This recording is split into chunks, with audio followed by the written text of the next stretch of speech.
Bharat Ratna doctor Bhimrao Ambedkar को कोटि कोटि नमन। ये कार्यक्रम डॉक्टर भीमराव अंबेडकर के जीवन पर आधारित है, जहां भारत की जनता के प्रति उनके योगदानों को पूरी सजगता से चित्रित और रेखांकित करने का प्रयास है। कार्यक्रम में दिखाई गई घटनाएं लब्ध प्रतिष्ठ पुस्तकों से ली गई हैं। इस कार्यक्रम के जरिए चैनल की ओर से एक विश्वसनीय, सजग और सकारात्मक प्रयास है कि डॉक्टर बाबा साहेब भीमराव अंबेडकर के जीवन की संघर्ष यात्रा एवं गौरव गाथा पूरे आदर के साथ घर घर पहुंचे और उनके योगदानों से सभी संपूर्णता में परिचित और आह्लादित हों।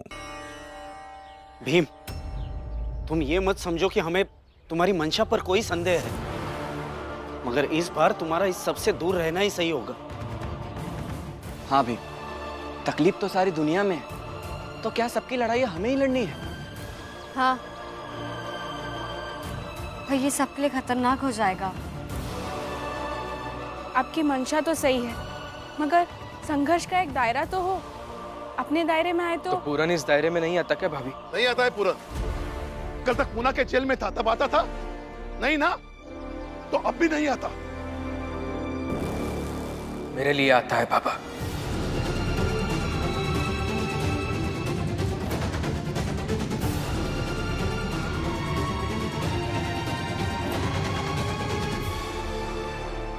नहीं आता इन सब में पूरन, समझे?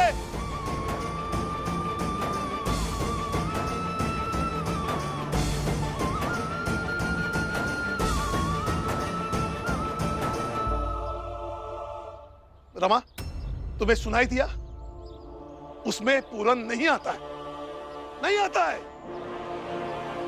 जा अपने पति को समझा, जा।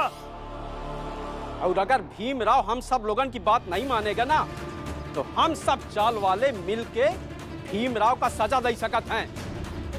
अरे बहुत अनुशासन अनुशासन की बात करत है ना, तो भीमराव का अनुशासन मानेगा पड़ेगा।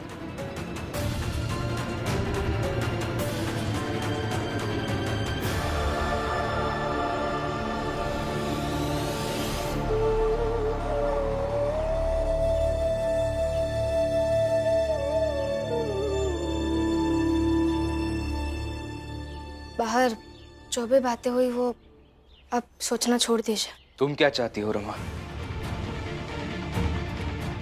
मैंने आपके खिलाफ कभी कुछ कहा है क्या? मैं जो पूछ रहा हूँ उसका जवाब दो। तुम क्या चाहती हो? वो जो सारे चाल वाले चाहते हैं, या वो जो मैं करना चाहता हूँ? देखिए अब रमा, कुछ भी जवाब देने से पहले यह जरूर सोच लेना कि तुम्हारा एक फैसला भीम के सीने में अंग्रेजी हुकूमत की एक गोली धंसा सकती है, और मैं ये होने नहीं देना चाहता। देख लो तुम।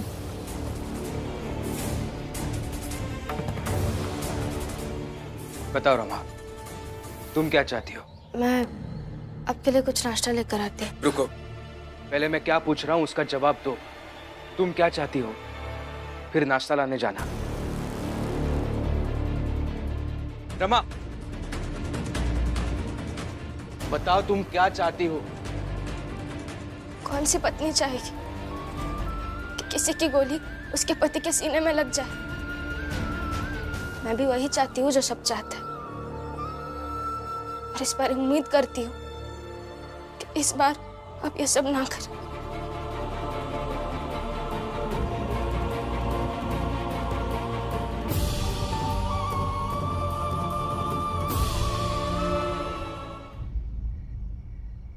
मैं सच कह रहा हूँ बाबा, ये खबर नई और सुखद है। आज पहली बार भीम की चाल में सब उसके विरोध में हो गए, यहाँ तक कि उसकी पत्नी रमा भी। रमा भी उसके विरोध में हो सकती है, ये मैंने कभी सोचा भी नहीं था। सुंदर, अति सुंदर। रमा भीमराव के विरोध में खड़ी है। अच्छा लगा ये सुनकर। भीमराव, इस बार तू लड़ाई 100% हारेगा।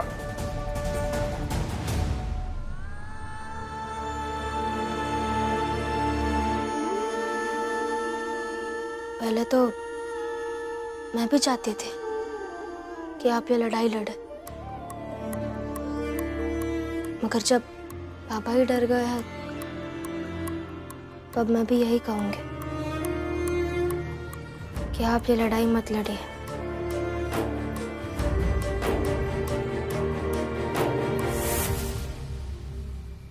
मैंने सुना है कि किसी भी वकील से लेटर लेकर अगर कोर्ट में जाकर परमिशन ली, कोर्ट ने लिख कर दे दिया, तो हम किसी भी कैदी से आसानी से मिल सकते हैं। सोच रहा हूं कि पूरन जी को मिलने का यह सही तरीका होगा।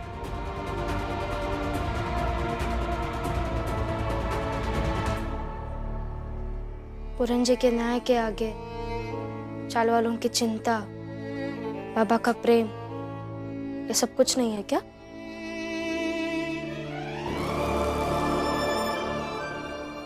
है ना? उन सब का प्यार, चिंता बहुत मायने रखता है। अगर हमारी जात का एक व्यक्ति जो मेरे हिसाब से अपराधी नहीं है, जेल में सजा काट रहा है, उम्मीद लगा के बैठा है कि कोई तो आकर मुझे न्याय दिलाएगा, उसकी उम्मीद का कोई मोल नहीं है क्या?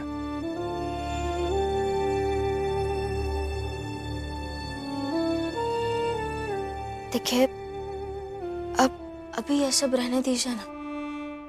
जब मामला थोड़ा शांत हो जाएगा तब सोच लीजिएगा कि आगे कैसे होगा। और फिर और भी तो संस्था है जो ये लड़ाई लड़ सकती है। आप ये बात ज्योतिबा फुले के संस्था तक पहुंचा दीजिएगा।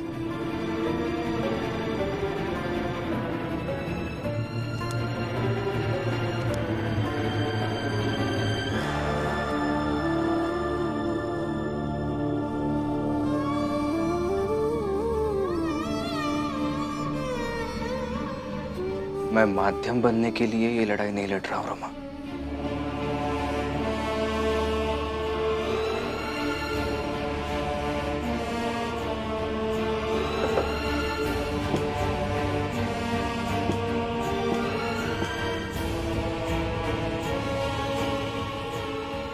अगर आप चाहेंगे तो ये सबका दिल तोड़ना होगा।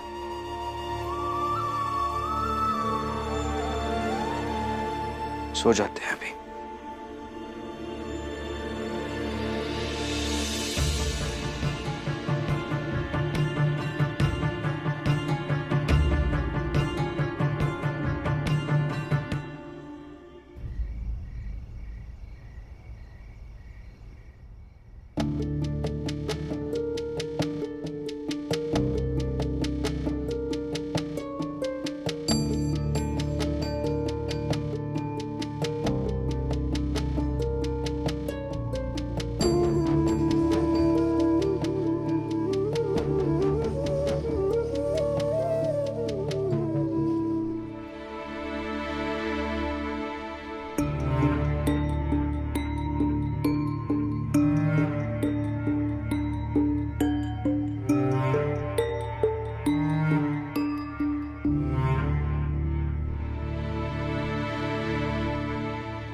पूरे चाल वालों ने मिलकर ये तय किया है, ना ही तुम पूरन के बारे में बात करोगे और ना ही उसके लिए कोई लड़ाई लड़ोगे।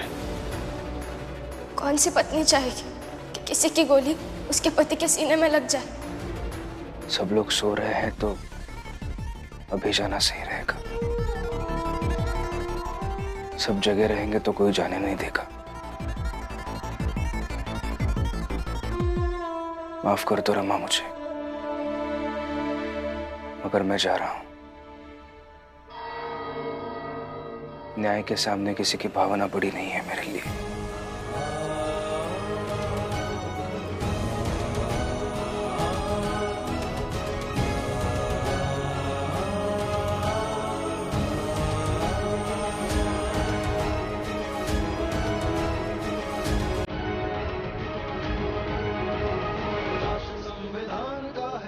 शिल्पकार तूने ही सिखाया है समानता का सार, अपनी कलम से की है देश अर्चना, एक एक शब्द तेरा भीम गर्जना।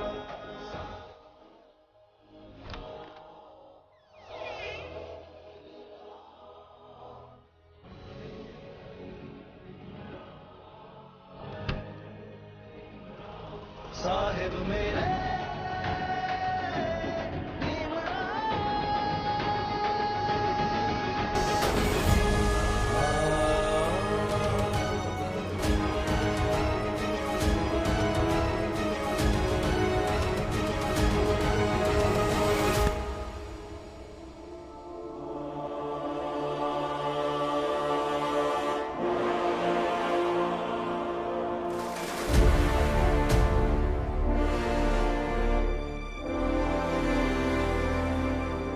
वालों ने इतना कुछ कहा आपसे, मैंने कहा। चाल वालों ने क्या कहा वो सब छोड़ दीजिए आप, मगर आपने हम सब की बातों का भी लिहाज नहीं रखा।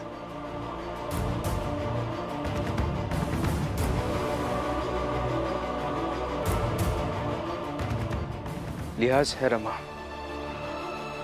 बहुत लिहाज है। इसीलिए इतनी रात को बाहर जाने का फैसला किया, जब आप सब सो रहे थे। नहीं तो आप सबके सामने चला जाता तो और दुख हो जाता। किसी से मतलब नहीं है तुम्हें, यहाँ तक कि अपने बाबा से भी नहीं, जिनके बारे में घूम घूम कर कहते हो कि उनकी बड़ी इज्जत करते हो तुम। इसलिए नाटक बंद करो और चले जाओ यहाँ से। नहीं, ऐसा नहीं है। फिर कैसे? हमें भी समझो, हम भी समझना चाहते हैं कि दुनियादारी, जात, समाज, विकास, बदलाव, इस सब के बातें करने वाले मेरे बेटे के पास उसके बाप के लिए क्या है, उसके भैया भाभी के लिए क्या है, उसके बुआ के लिए क्या है, और उसके पत्नी के लिए क्या है। भीम, बहस इस बात की नहीं है कि तुम सही हो या हम सही है, बल्कि बहस इस बात की है कि तुम्हारा अपना परिवार, जिसने आज तक तुम्हारी हर लड़ाई में तुम्हारा साथ दिया, अगर वही परिवार तुम्हें कुछ करने से रोक रहा है, मना कर रहा है, तो ऐसे वक्त पर तुम्हें अपने परिवार के साथ खड़ा होना चाहिए या नहीं? हाँ भी, बहस इस बात की है, तुम्हें अपने जात के भविष्य की चिंता है, इसमें तुम्हें कोई झुठला नहीं रहा है। लेकिन क्या हमारी चिंताओं का कोई एहसास नहीं है तुम्हें? भीम भाव, आज आप चले गए ना, तो आपके हिसाब से आप गलत नहीं होंगे, मगर हम सबके हिसाब से आप गलत हो जाओगे और हमें दुख होगा। भीम, हम सब तेरे सपने में, तेरे संघर्ष में, तेरे हौसले में हमेशा साथ हैं और साथ रहेंगे। लेकिन अभी हम सब डरे हुए हैं, इसलिए हम चाहते हैं कि इस डर में तुम हमारे साथ खड़े रहकर हमें हिम्मत दो। इतना कुछ सुन लिया, अब कुछ तो बोलो।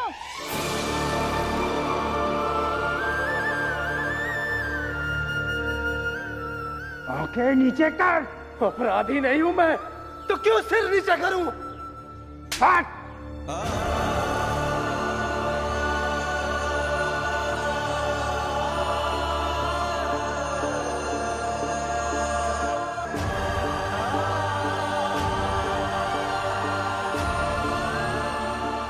कुछ नहीं बोलना है ना आपको, कुछ मत बोलिए, चुपचाप अंदर चल दीजिए, या फिर कह दीजिए कि रमा हाथ छोड़ दो।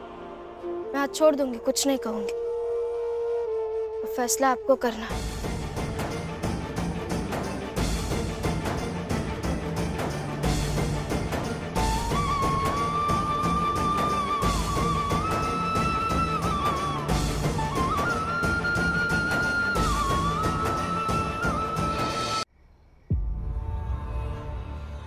हाथ छोड़ दो रमा।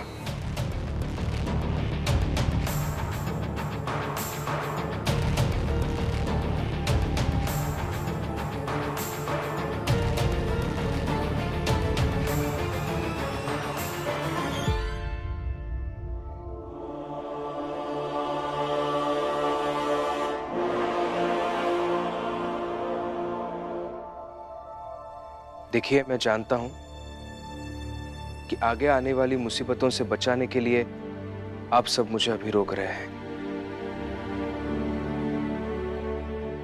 लेकिन मैं पूरन जी को उन मुसीबतों से बाहर निकालना चाहता हूं जो मुसीबतें वो सालों से झेल रहे हैं।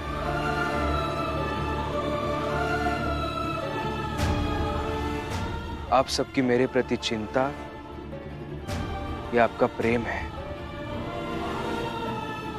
और मेरी पूरन जी के प्रति चिंता ये मेरा कर्तव्य। और लड़ाई जब प्रेम और कर्तव्य के बीच हो, तब कर्तव्य को ही जीतना चाहिए।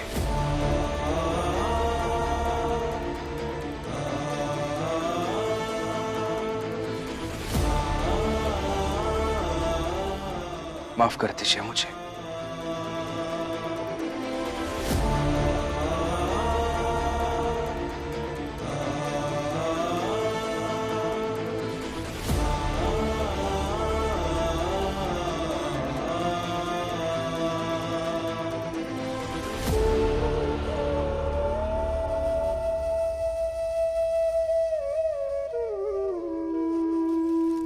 साहेब मेरे भीमराव,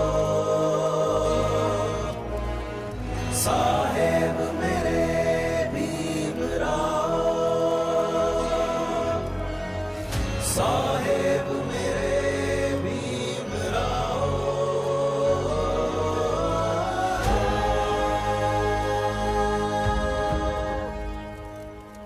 वकील साहब, गुड मॉर्निंग। कौन हो तुम और सुबह सुबह यहाँ क्या करने आए हो? मैं कौन हूँ बताऊंगा तो शायद आप बात ही नहीं करेंगे मुझसे, इसलिए मेरा काम क्या है ये बता देता हूँ। निम्न जात के हो क्या?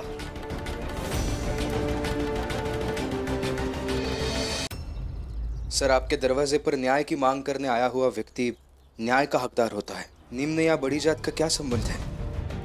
मेरी बस एक बार बात सुन लीजिएगा। मैं पहले गिरीश पटनायक साहब के यहाँ काम करता था। आज भी उन्हीं के यहाँ मदद मांगने जाने वाला था, लेकिन पता चला कि वो लंदन गए हैं, तो आपके यहाँ आया हूँ, बड़ी उम्मीद लेकर आया हूँ। आगे जाओ, सुबह सुबह मुझे तुम लोग का मुंह नहीं देखना है। सर, मैं क्या कह रहा हूँ कि एक बार आप बात तो सुन लीजिए मेरी।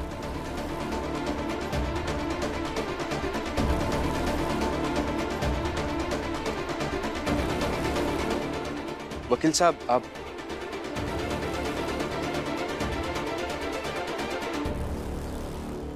ही देखो, आज के सुबह रोशनी ज्यादा फैला रही है और गलत फहमी के अंधेरे का और ज्यादा रोशन कर रही है। कहा है कि जितने लोगों का भ्रम भवा रहा ना कि भीमों का अपना मानत है, आपन समझत है, वो लोग खड़े खड़े देखा ही रह गए और भीम यहाँ से चला गवा। सिर्फ चला नहीं गया जोखो, बल्कि इन सब की प्रेम की धज्जियां उड़ाकर चला गया। कहाँ जा रहे? आज तक आपने और अपने बेटे ने बहुत सुनाया है सबको, पहली बार बेचारे बोल रहे हैं। अब भी सुनिए सुनिए सुनिए, सच्ची कड़वी बातें सुनोगे तो हिम्मत मिलेगी। मैं इतना बड़ा वकील होकर तुम्हारी मदद करूं? एक निम्न जाति के अपराधी से मिलने के लिए एक निम्न जाति के ही व्यक्ति को अदालत से अनुमति दिलाऊं? ये नहीं होगा। आगे बढ़ो। सर, मेरी बात तो सुनिए। आप इतने बड़े वकील हैं तो ये आपका धर्म ज्यादा बनता है कि किसी भी बेगुनाह को न्याय दिलाना। अरे, तुम्हारी जात में पैदा होना ही एक गुनाह है, वो क्या बेगुनाह होगा? मेरी बात तो सुनिए सर।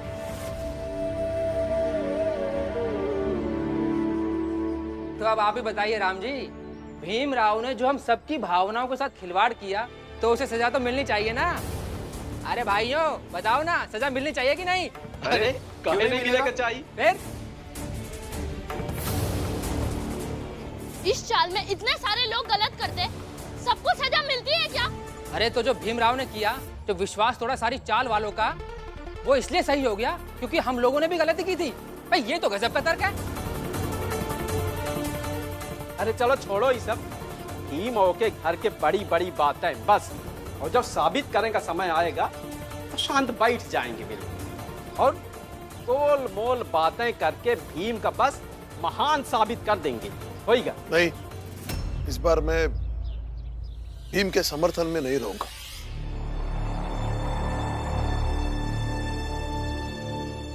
आप सबको भीम को जो सजा देनी है दीजिए, कुछ नहीं कहूंगा मैं, कुछ नहीं।